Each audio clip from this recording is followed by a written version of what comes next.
Well, hey there, and welcome to another episode of the After Hours Chats podcast. Tiffany here, and I'm super excited I've been getting some really cool guests on. I mean, I've always had cool guests on, but, they just seem to be getting, more and more fascinating as we go. But I have somebody who I met through, we have a mutual friend, Christine Soldis, and the podcast was one of the sponsors of her cryptids panel one that we actually had this past weekend, and the live stream is on my YouTube channel.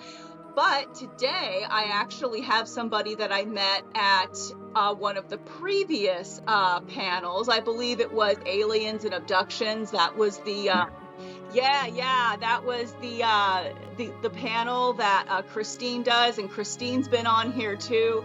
But I am so excited to have a paranormal researcher and author here today. So but I would love you to just introduce yourself and tell a little bit about yourself and what you do and the work you do in the paranormal as well as alien abduction world. So yeah. Well, first of all, thank you, Tiffany, for having me on your podcast this evening. Yeah. Ladies and gentlemen, to all the people out there, how do you do? I'm author and published writer and author and researcher, Tony Lavorgne. For the better part, I hate to say this number out loud because it gets bigger and bigger and I get older and older, but for 35 plus years, I've been looking into cases of what today people refer to as the paranormal, but my capacity, or what I like to do, is actually write about folklore, legends. Sometimes that in itself leads me or allows me to investigate other things, such as the things that happen in the paranormal field. I.e. hauntings, as Tiffany mentioned, sometimes cryptids and even UFO cases. As I said, for the better part of 35 plus years, I've interviewed over hundreds of people, and I've been to a myriad amount of places that are said to be either haunted or have some type of strange activity. I am a published author, as I stated, through Arcadia History Press. I'm probably most associated with this book here, Haunted Roads of Western Pennsylvania. I have it too. And I'm the co-author of that. Thank you, Tiffany. Co-author that with a very good friend of mine, Professor Thomas White of Duquesne University. Mm-hmm. Now, that book, it took us actually probably about, it came out, I believe, I think it was either 2015 or somewhere around there, 2013. And it took us probably about 5 or 7 years to complete and make a compilation. Mm-hmm. The book itself is actually about the premise of taking a legend trip. For those listening who may not exactly know what that terminology is, Tiffany, that is when individuals, either an individual or a group, go together to a certain place, i.e. maybe a haunted manor, a haunted hill, or the Heil House in East Liverpool, Ohio, or Dead Man's Hollow down McKeesport, whatever it may be. You're going there with the intent or the intention as a group to hopefully do something that will either elicit some type of supernatural activity or at the very least have something to record or, offer to show the group that you're with later on. Yeah. Oh, very, very cool. Yeah. And was there because I got the book. In fact, when we met at that panel, that's when I purchased the book and everything. And it's always so cool, just to see like all the different, locations that are in, like a state that you live in. Because obviously in Pennsylvania, and there were some places that I knew of when I read it, but then there were others that I didn't know of, and I'm like, oh, I'm gonna have to go visit there now. Well, that's the premise of the book. There is to, use it as like a guide. Mhm. Many people today often will even take road trips. They'll take the motorcycle out. You and your partner will jump on there, and maybe take a ride. Well, Mhm. the wonderful thing about the book Yeah. is you'll notice it is the haunted roads of Pennsylvania. Mhm. Thomas and I spent that time going from town to town, getting to know people, getting to know the folk legends that are said to be associated with these Mhm. different roads that really are throughout southwestern Pennsylvania. Yeah. And if I may, even through central eastern, the whole entire state. Oh, yeah. We're a very old state, a lot of history. Mhm. Um, so it makes for fertile ground when it comes to these matters and these things. Oh, yeah. And the premise of that book is, you can go to these places and maybe you might experience something different. And the beautiful thing is, I've never heard of anybody getting thrown off a public road or arrested because you were standing on a public road, Right. as opposed to going to a haunted location if you're not supposed to be there. So, Yeah, yeah, exactly. Yeah, well, that's the nice thing about like roads is that kind of like you said, as long as they're public and there's like a not like a no trespassing, sign or anything like yeah. that because somebody bought the property, which that always kind of annoys me personally whenever somebody Well, buys like I a always private try to property and it's stress, just like, you know, I always try to stress, Tiffany, some of these places, i.e., examples, cemeteries or someone's property that they may own, we have to be respectful right, and delicate for these people, mhm, because it is their home. right, And so I always encourage people, if you are going to a place mhm, in itself, just be knowledgeable, be aware, if there mhm. is, and if there is certainly any type of indication saying, please don't cross this line or this is private property, please respect that, folks. Yeah, Please. absolutely. Absolutely. Yeah, I was just kidding just because it's like sometimes you'll get to a place and it's like no trespassing. It's like, really? Really? Yeah, like, 'cause I think there's I think it's in York, Pennsylvania, those that where there's like supposed like the seven gates of hell, like supposedly Yeah. somebody bought that property so you can't even go on and explore it and it's just like Yeah. There's actually the road that leads back to the area that you're talking about, the gates themselves. mhm, And the problem is, yes, that property, I believe, if I'm not mistaken, changed hands um, pretty recently, but there was a time before that, and mhm. it is now been pretty much privatized for that. So Yeah. if Yeah. you're trying it, just be aware, Yeah. folks. You're Oh, of going to be course. trying at your corner. Oh yeah, yeah. Well, a couple of months ago, I visited the area where the old Harrisburg State Hospital is and everything. Yes, And yes, because I do like vlogs and all that stuff of like, paranormal adventures sometimes and urban legends. And I was just kind of like, okay, yeah, we're gonna have to. Well, I know it's in like ruins and they're yes, completely gutting it and redoing it, so that's yes. kind of that would be dangerous to go in there anyway. But it was just like one of those things where it's like, okay, there with my camera. Okay, well, we're just gonna have to admire it from the outside, and know, Right. and I'll tell It's the like stories. I can only Yeah. right. Sure, Admire it from sure. the outside and tell the stories to the camera. Sometimes that's all you can do. But Great idea about the haunted roads. You're free to go to these roads. You're free to mhm. drive them. This just kind of gives you, if you will, a little roadmap of Yeah. some of the things that have said to have either occurred historically or Mhm. perhaps locally and not historically Right. public knowledge. Mhm. So Yeah. we've done really well with that book. Yeah. Absolutely, yeah. And so, with all your travels in writing this book, or even other books, was there an Sure. area that had like any type of like profound impact on you, whether it was like the story behind the road, or even maybe you had an experience or like a feeling that you got when you went? Sure. Hmm. You could imagine in 35 years of kind of just Hmm. looking into these places and things that you can almost guarantee yourself that there will be places that you kind of feel like I'll be fine if I don't have to go back at anytime soon. Right. Uh, probably one of the places that stand out, and there's been a few over the years, Hmm. was over towards the north hills of Pennsylvania, out towards I guess that's 279, 79, Sewickley area. Hmm. There used to be oh, I'm sorry, not Sewickley, but North Hills, towards Mount Nebo area, in Mount Nebo Road area, the Hmm. North Hill. There used to be the old Dixmont Hospital, State Hospital. Oh, yes. Hmm. And Dixmont is no longer standing.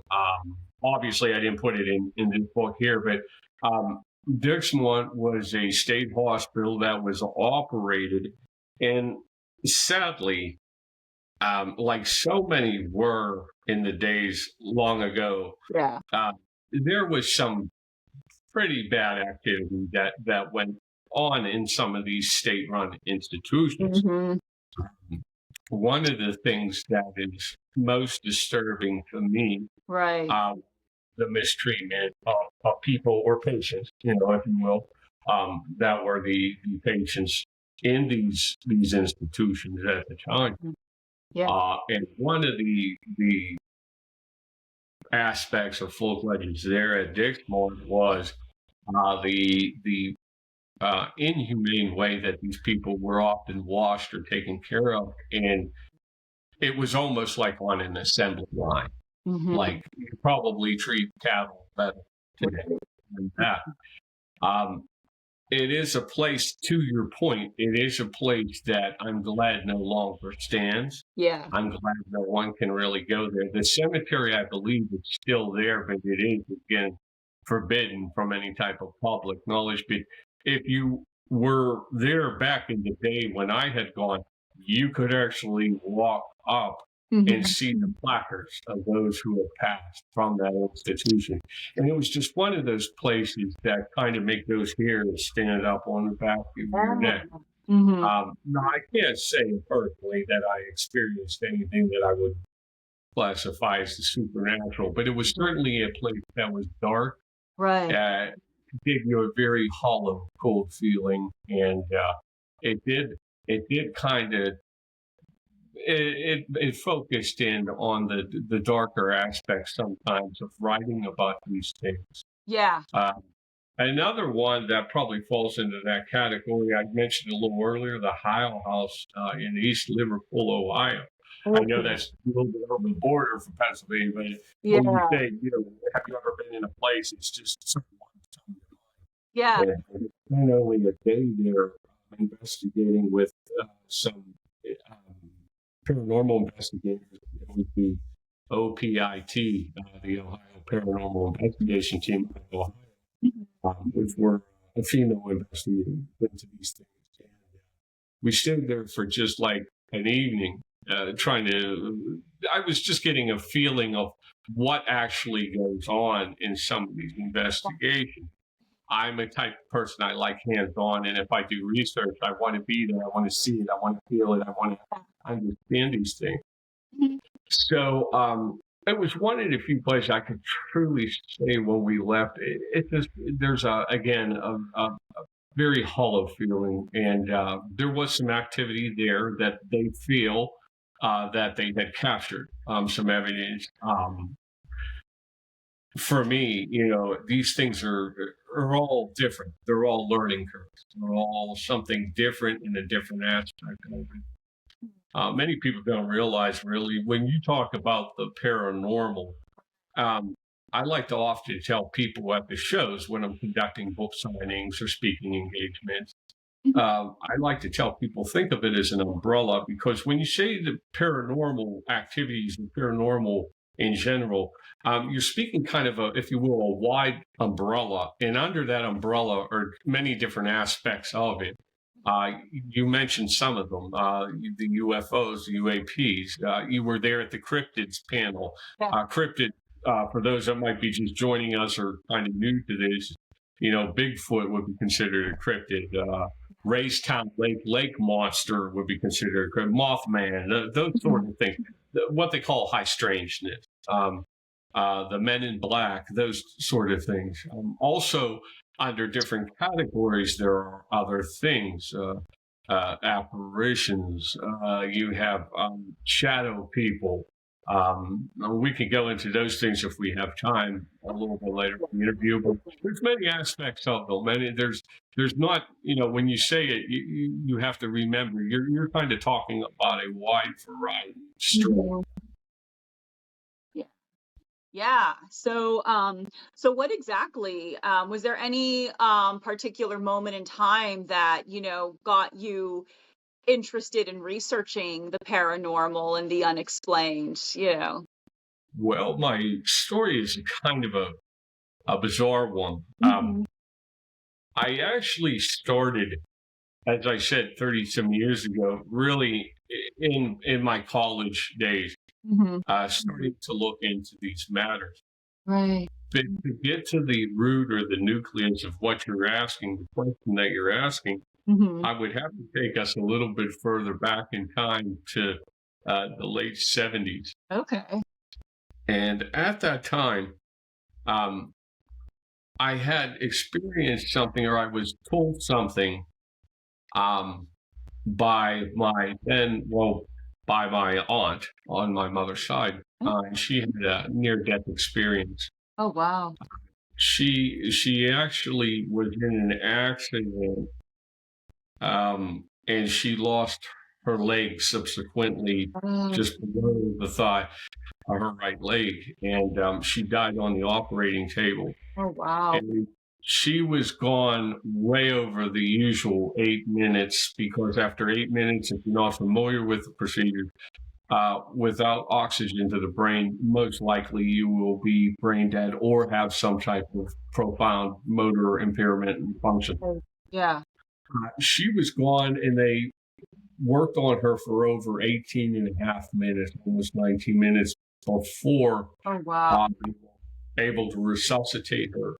Mhm. And the reason why I'm telling this story is I never knew that woman. She was a very simple woman, Yeah. very honest woman. I never knew her to embellish or tell story.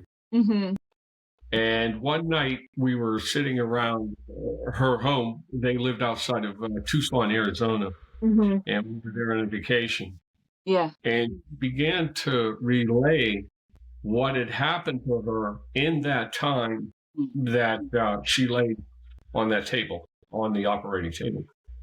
And according to her, in her experience, she died. She raised up, like you hear on some of these programs. Mhm.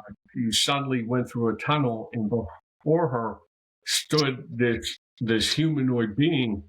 She said, but the light was so bright, she couldn't really make out the being, but she could see that he was extending a hand Yeah. and he called her by name.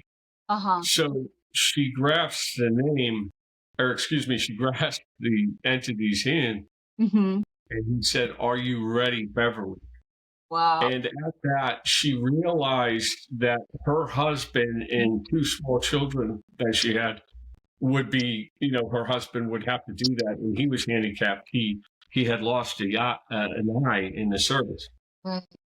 So she said, "I can't," and pulled away from this being. Mhm. So she comes back, and she's resuscitated. She's back in her body. Days later, they start rehabilitation. Long story short, she's going to be discharged. She's now been fitted with a prosthetic leg. They're comfortable with her health improvements, Yeah. and she's going to be discharged. And her nurse says to her, Beverly, can I ask you one thing before you go? Because I know I'll never get a chance probably to see you again, and certainly. And she says, can you tell me where you got that mark on your hand? Oh. And at that, she held up her hand Uh-huh. and turned it, and there on her hand was almost like an impression of where that hand was taken away, where she had pulled away. Oh, wow. So Huh. that had kind of a pretty good effect on me at that time in my life. And I just always had asked. Now, subsequently, that generation passed before I was in my college days, but that question kind of always was in the back of my mind. Where do we go? What happens? Why did these things occur? And what are hauntings exactly? And whether you're a religious person or a non-religious person, death affects us all. Right. And so we all have questions of what comes next. Yeah. So I think that is really how I could answer your question. That is probably what sent me down the path. Now, when I got to college, I was on my own. I was young.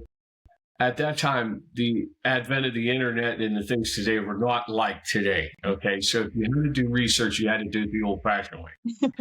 So I didn't think there could be much harm with putting my name and phone number out there asking about your death experience. Yeah. What I didn't realize, Tiffany, was the amount of people in response I would get. Oh, wow. And it wasn't just about their death. It was about a whole host of other things. Haunting, apparitions, people who believed, in demons, things like that, people who, feel that they were witness to UFOs, things of that nature. So for a long time, I wrote about these things, interviewing them, taking notes. Yeah. And this led me to eventually sitting down and starting to write books on the subject matter because I, studied it for quite some time.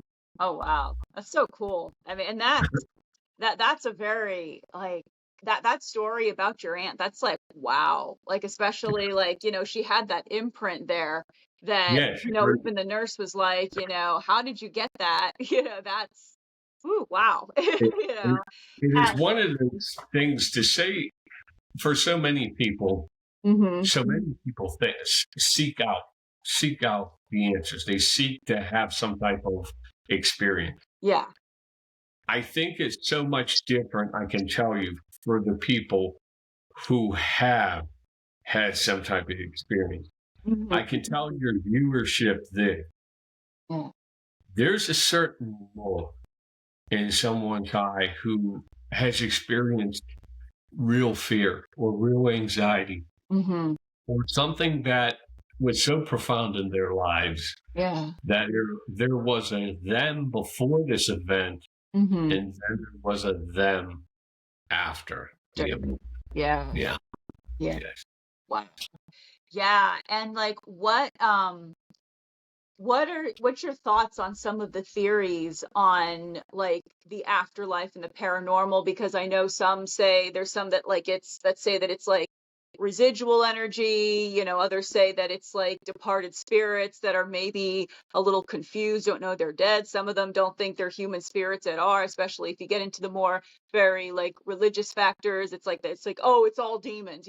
I tend to think it's a little bit of all of the above, depending on the situation. But I would love to hear your thoughts based on your own research.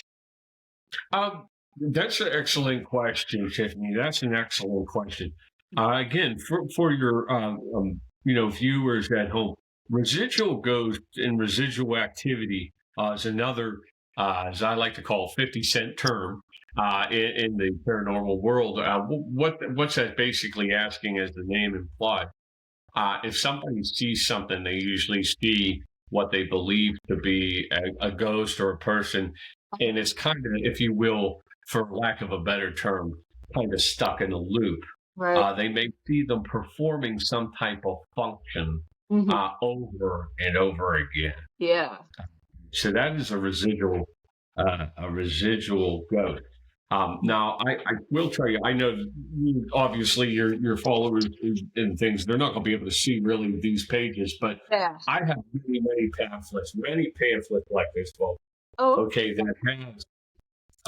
that has all kinds. I mean, residual, as you know, is one. Another one is what they call intelligent ghosts or intelligent apparitions. Those are said to somehow interact with the viewer. Okay, so there's a certain amount of what they call an intelligence there because it is knowledgeable, or the entity is knowledgeable that something is watching them. Okay. Yeah. Now I can tell you, this is just one of many I have, and there are all kinds of ghosts and anomalies and apparitions and so on and so forth. Mhm. And I can tell you, in the half hour that we have, we would never be able to, Yeah, go over all of these. So please keep in mind, yeah, I'm giving you very watered down generalities, so very general. yeah. So what does it all mean? Is it possible that there could be different um, apparitions or different types of hauntings? Mhm. Yes, certainly, obviously. What does that mean exactly, Tony? Well, here we go. This is a very set of murky waters because, first of all, to understand this whole entire topic, it would be so encompassing. Again, I don't know that we'd have the time, but many people will have different theories to what these are. Yeah. Myself, I believe they can be different aspects Uh-huh. of the same types of events, or they could be different aspects altogether. Yeah. Most people, and not there's not a large segment or number that can truly say that they've seen full-bodied apparitions, things of that nature. Right. Again, this leaves us with a question. Well, what is it exactly? Yeah. Sometimes when you're addressing these things, it's almost easier at times to almost tell you, I could tell you more what they're not rather than more of what Yeah, yeah. Uh-huh. I can tell you what they're not, Mhm. but for the most part, these could also be different reality. Mhm. And by that, I use that term very general, very general. Yeah. Certainly with residual or intelligent apparitions, um, they do call into question many of the things we kind of think happen. Most people in general think, okay, so I died, then what? Like my soul, my spirit goes somewhere, Right. right? And am I playing out the life I had? Am I going to see poor Uncle Louie that I missed? Or so we all have these questions. In my experience, though, sometimes these things can be as variable of an experience as there are people experiencing. Yeah. Mhm. So to answer your question, in the amount of time we have, Yeah. each situation can be different.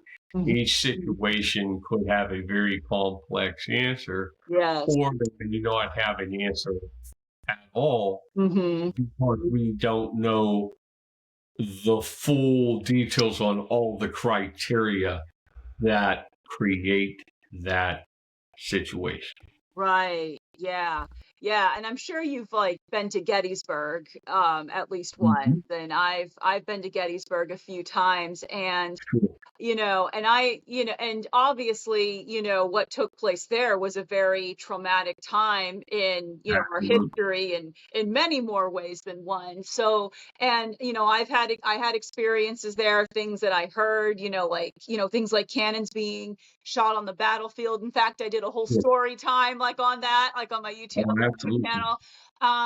But yeah, but then Gettysburg is definitely ground zero, for activities. Mhm. Another one that I personally think someday will probably offer a lot in the way of activity, as we're speaking in regards to it here, Mhm. will probably be by where the tower stood in 9/11. Oh, yes. Because I think when you have a high concentration of individuals Mhm. who have either experienced death, anxiety, great fear, great apprehension. Yeah. I mean, look at battlefields. That's what you're talking about in Gettysburg. Oh, yeah. So, you know, with that, it's probably more than likely someday people will start to see high or great amounts of these things, manifestations, there, wherever you have death. I truly think Pennsylvania, whether you believe in hauntings or you don't believe in it, it's no matter to me, but Right. I just seem to feel that Pennsylvania ranks pretty high up there on the list of oddities because if you know your history of the region, Yeah. um, we had first the French and Indian War Right. uh, between us and the colonists here, between France, and then we sided with England, and then after that we got rid of England and sided with France to get rid of England, and Yeah. then the Indians, and caught in the middle, and what we did to the Indian nation. Yeah. So again, a lot of death. So this sometimes I think can lend itself to an area. I think it can make definitely an imprint on an area. Oh, yeah. Yeah, Uh, absolutely. Yeah. and I'll tell you, anybody who's been in southwestern Pennsylvania at any time for any duration of time, Yeah. going down one of our dark, lonesome roads during winter or late fall, these things can sometimes be referred to what we call in the field liminal spaces. Liminal spaces. Liminal spaces are anything that can lend itself to that feeling of kind of foreboding or darkness. And that's sometimes where these tales that I like so much to write about, folk legends and folk tales, Yeah. it's where they have their beginnings. Oh, yeah. Yeah, and I also have the book of, the, recently late great Fred Saluga and his, Pennsylvania Vortex, it's called. I mean, yeah, sometimes it does seem like, that Right. title is very accurate. Sometimes it really does seem like Pennsylvania is a vortex, like with all Well, the woods and, yeah. I here's I look at it from this aspect of it myself. I write about the folk legends in the aspect through the eyes of a writer looking at these things. Um, it's impressive to me though. Through the years, I took more like a more macro look Yeah. at things and these activities throughout the region. And you mustn't forget that Pennsylvania, hmm especially southwestern Pennsylvania through West Virginia, Yeah. um, these are all part of the Appalachians. Right. Appalachian people in this Appalachian area, it is definitely different. Oh, yeah. Um, and there's no other way to say it. It's different. So it doesn't, put it this way, it doesn't shock me Right. that sometimes there are things here that just don't seem to add up. Yes, I agree. Yeah, here, West Virginia and like even Ohio, it's like that whole tri-state. It's like, Right. there's just there's something going on definitely. And we recently had, like I said, like a cryptids panel. So like which cryptid do you find the most fascinating? Oh, I'll tell you, there have been so many that I've read about in different books. Yeah. But I'll tell you, each one has its own character. Mm-hmm. And for the longest time, I was very interested in the things that author John Keel wrote about in regards to, of course, Mothman and Point Pleasant, Mm-hmm. um, and the really really bizarre high strangeness. But I'll tell you, I don't know that I have just one because every time somebody else tells me about whether it's the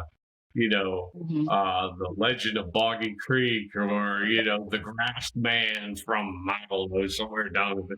There's always something that's interesting.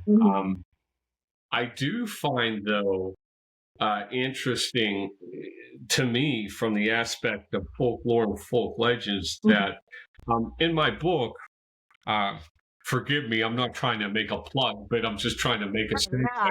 No, to, hit plug. say something. In my book, Eastern Woodland Indians, Okay.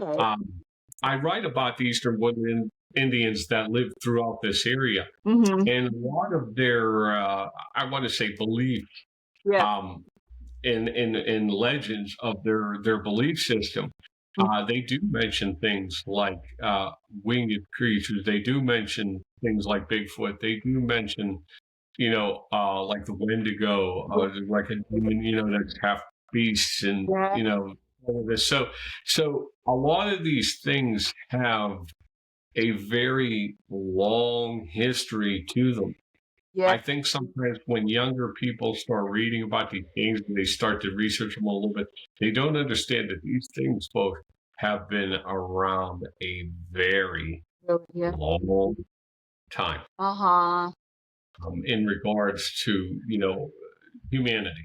Right. So Yeah. so Oh, yeah. who's to say, right? Who's to say? Mhm. Well, I know like some of like the native tribes, like they won't even say the name of like certain cryptids and certain beasts because they're of Absolutely. the opinion that, well, you're gonna draw, that you're gonna draw that energy. Right, that you're summoning it. One of those that you're mentioning is probably like the banshee, Mm-hmm.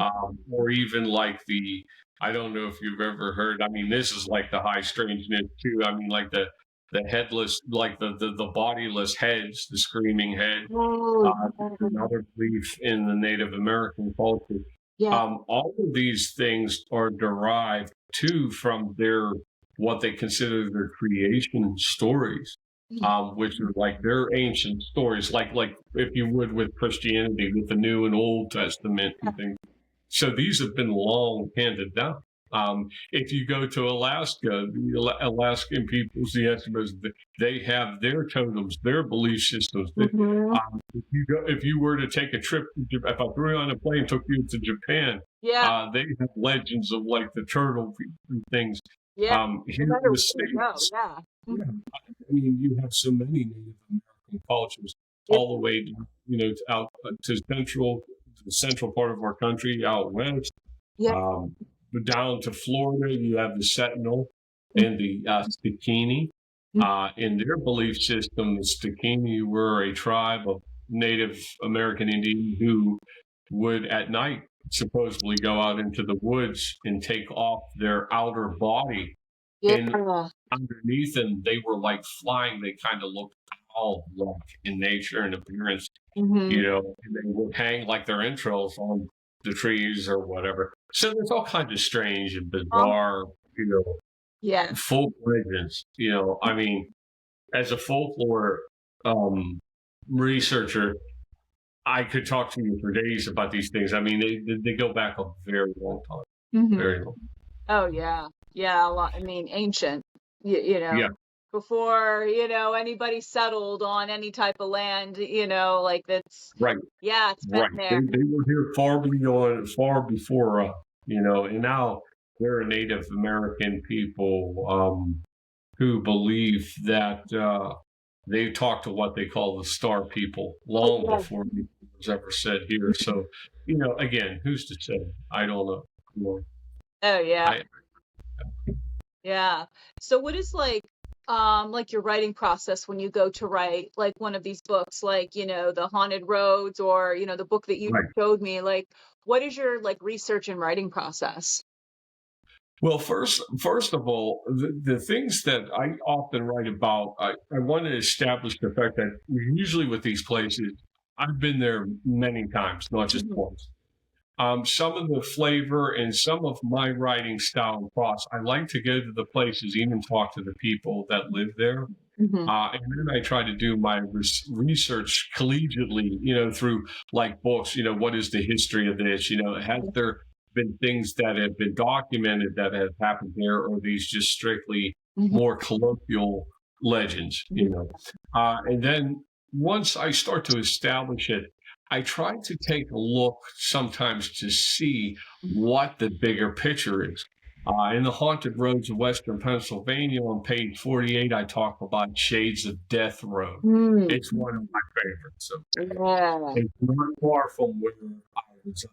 Oh, Okay? there you go. I mean, come on. How can you stay away? If you're into this kind of craziness, how can you stay away from a road that is called Shades of Death? I know, right? Okay? I mean, God it can't get any for better it. than that. Come on. Yeah. So at the beginning of the road, I mean, there's even a small church and a cemetery. The road kind of winds and weaves Mhm. down this kind of into this hollow where there's a really tight Horseshoe Bend. There's trees that hang over. Yeah. I mean, it's almost a perfect liminal space, okay, for some type of activity, right? Mm-hmm. So when we started to research the story, by the way, it's out in Avella, Pennsylvania, which is almost down 22, almost all the way towards West Virginia and Ohio. Uh-huh.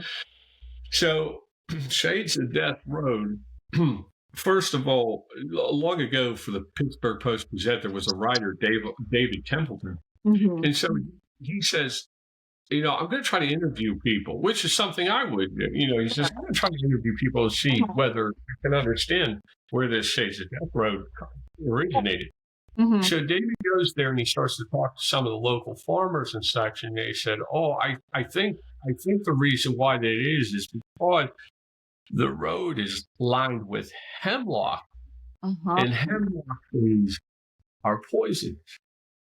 Oh. Okay, so David does his research. He says, "Oh wait, that's not correct. Hemlock trees aren't poisonous; it's hemlock bushes that are poisonous." So another person told him, "Well, if you notice on the road, the trees kind of connect." He says, "It's almost in the shade." He said, "Now there were many deaths there on that road from the Indians, and there was a lynching, a hanging in the late 1920s by the KKK at that time." So again, I go and I start to research all of these things. Well, none of this ever shows up in any historical canons. Okay, no books, no nothing mentions any of it. In fact, the KKK was not probably in that area at the time. People were saying that could be it. So somebody else tells him, and subsequently the same person told me, he says, "Well, I think there was a wreck, sir, down there by that terrible Horseshoe Bend, which, by the way, was the same place they said that's where the lynching that didn't take place took place." Okay. Yeah. So this man had lost his job, had lost the love of his life, and decided to commit suicide. And you could say, all right, that could sound feasible. Shades of Death, maybe the person commits suicide. Yeah. But I come to find out that, well, first of all, people were saying that the reason why he went off the road, crashed into a tree, and it killed him was because he seen the apparition of a dead woman walking in front of him. Wow. Well, upon investigation, I said, how many people were in this vehicle? And they said, well, none, just him. Well, that's wrong. How could a guy who committed suicide by himself, how would you know he saw this apparition that wasn't probably there? Right. So the whole story was bunko. It was baloney, okay?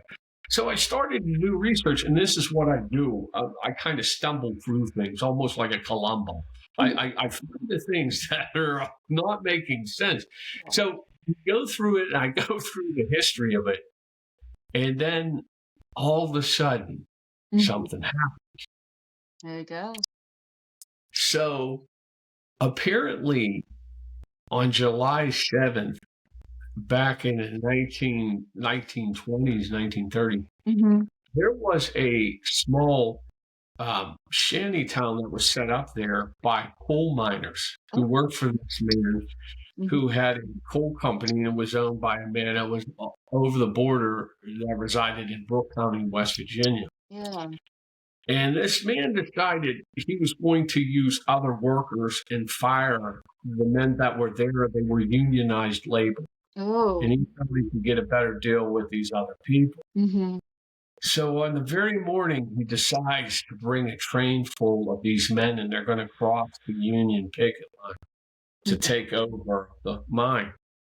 Well, the problem becomes somebody tips off the union labor workforce. So they become armed and ready themselves for this train of men coming who do not know what they're about to step into. So as added insurance, the man who owned the mill called on then Brooke County Sheriff H.H. Duval and a bunch of men to come and try to keep order. Well, nobody knows who fires the first shot. Right. This turns into a bloodbath. There are bullets flying everywhere. Oh gosh, yeah. Wow. The temple is set on fire. Long story short, a lot of people lose their lives in this fight, in this skirmish. Yeah. It turns out those people, those miners, were buried in shallow graves along that road for many years. That is why it's called Shades of Death.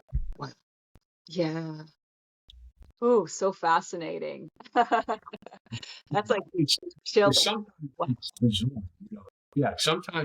there are strange things that happen. Other times there's bizarre historical things. Again, that's what folklore full-fledged does. It doesn't sometimes always so much deal with the horror or one aspect of what people see when they talk about paranormal or supernatural. Which people often also interchange those two words. Do you know what the difference is, though, between those two words? I'm going to put you on the spot, Tiffany. Put me on the spot. Okay, so yeah, can you just ask me that again since you're putting me on the spot? How about if I take that for you? That wasn't fair. Fair.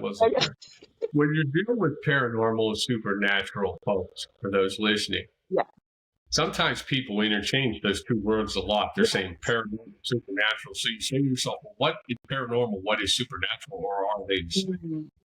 Paranormal is something has happened, but it may or may not have some type of logical explanation with further research. Okay. Supernatural, the name would apply super, is something that has either happened or occurred.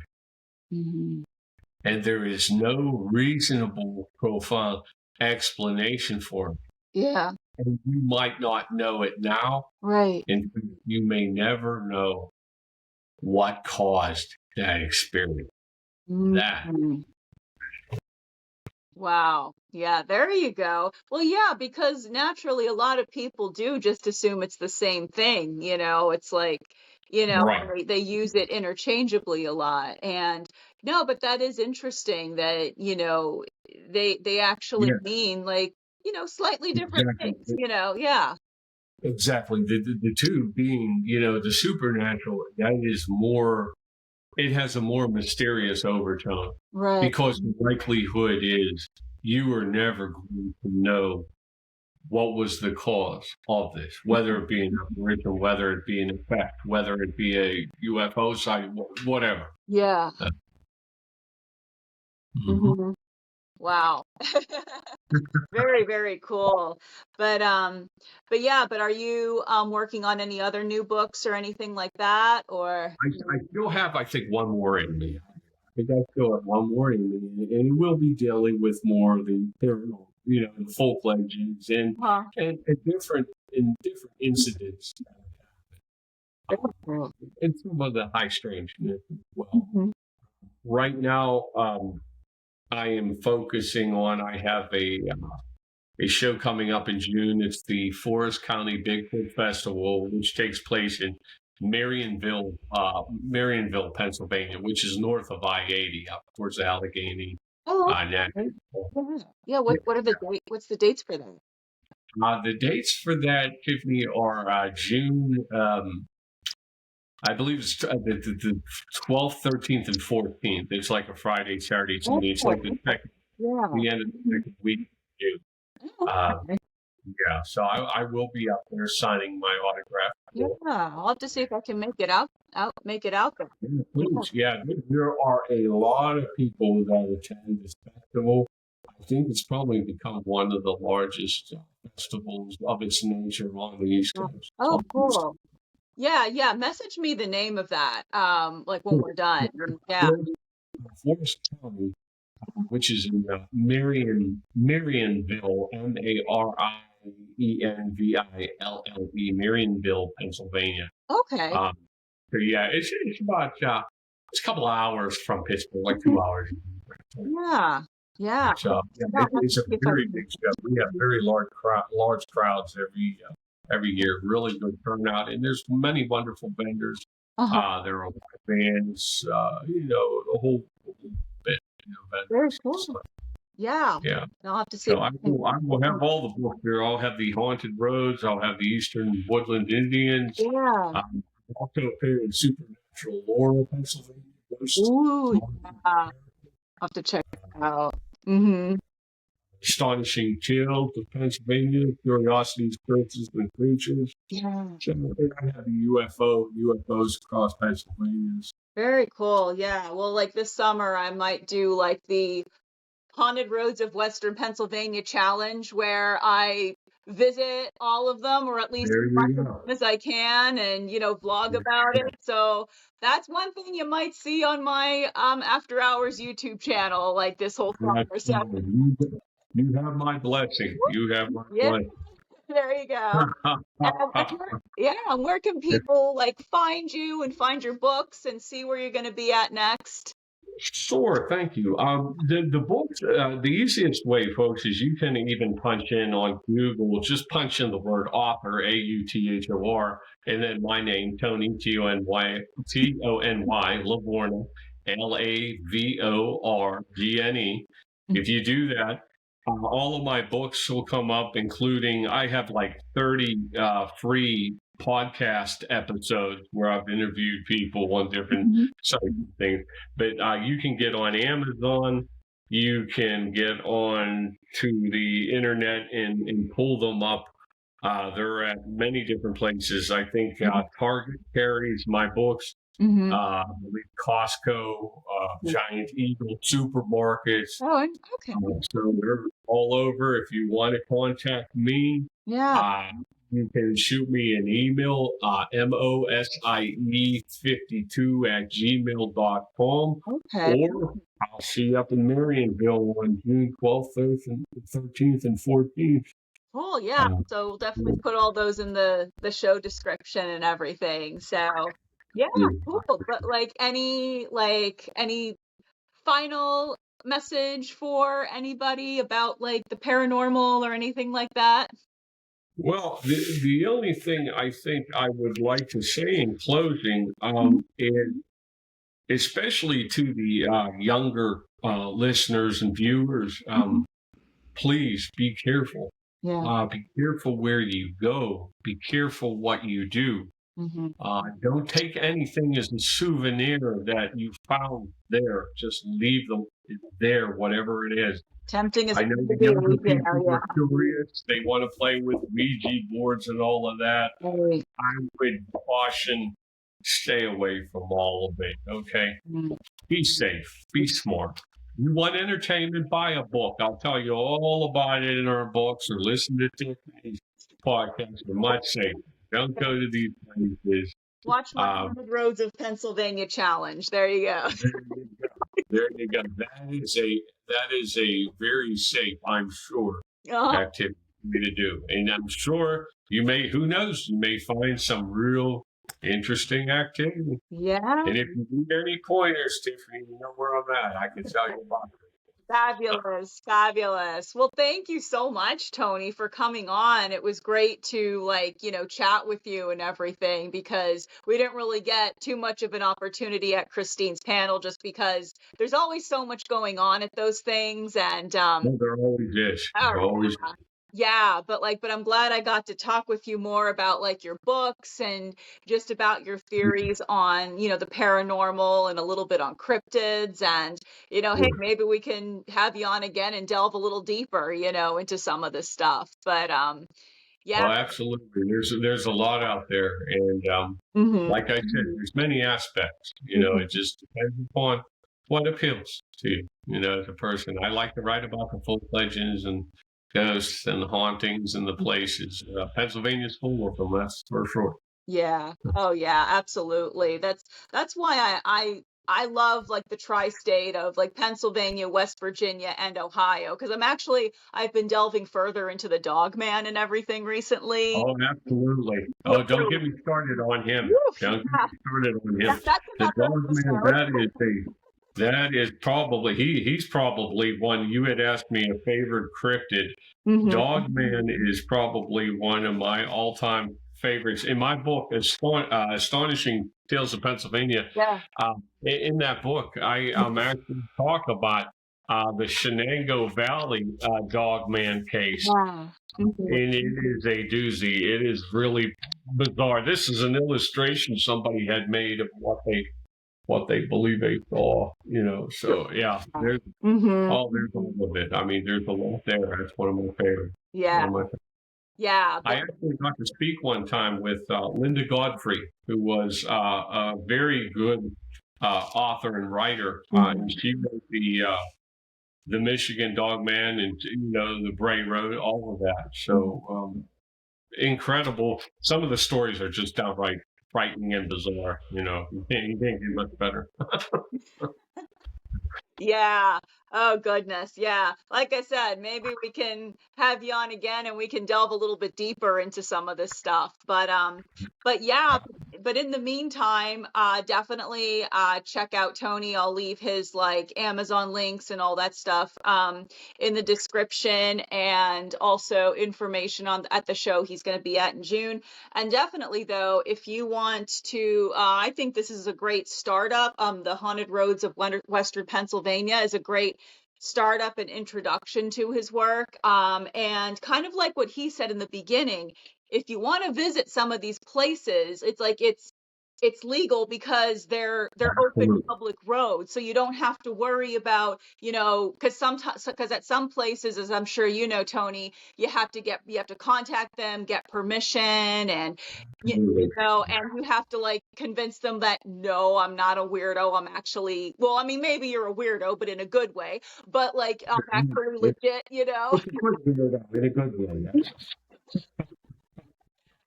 Yeah. A harmless weirdo. That's what we're Yeah, saying. but like you're legit. You're not going to just be doing some nonsense up there. It's going to actually be like you're legitimately researching it for like a book or a podcast or something like that.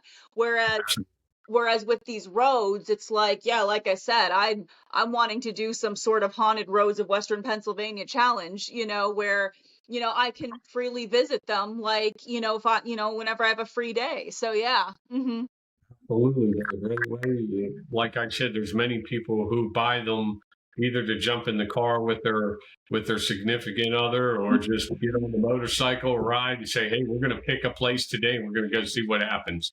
Yeah, You know, just kind of like, close your eyes. Okay, where were we visiting today? Oh, Astor Hollow. There we go. oh, So, one yeah. of my favorites. All the way up towards the area. Oh yes, Woo, yeah. yeah. What could go wrong? Yeah, I know, right? Yeah. What could go wrong? Astor Hollow. That's completely innocuous there. Oh man, but thank you so much, Tony, for coming on, and it was really great having you. And yeah, I'd love to maybe delve a little further into into some of this stuff on a future podcast episode. Have you back on, and maybe update you on my little challenge that I would like Yeah, want to do like this spring and summer, and maybe into the Halloween season. So.